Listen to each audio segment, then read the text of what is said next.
Hey guys, just thought I'd come back with another short video. Obviously, you know I'm Chris.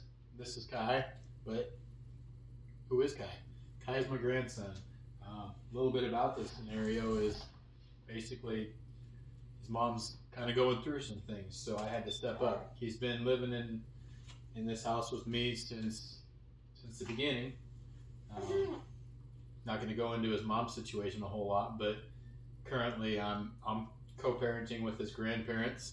It works out great during the week. He's here and he sees his grandparents and his dad every weekend. There's another family that helps me out during the week that watches him while I'm at work, and they absolutely adore him. So he's kind of a spoiled little kid, but he's pretty awesome. If you haven't met him, he's probably about the coolest little guy you're gonna ever meet. Right, Bodie? You say hi.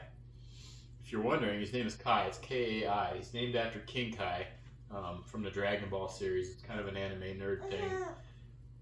Don't ask me, I'm not a nerd. I just happen to know a little bit about it. He likes the name though, so he's pretty cool. I just thought I'd get him into some of these videos. Let you know a little bit about him. He's pretty cool. And he's pretty helpful. So hopefully we'll get him cooking with us on some of these videos. Alright guys.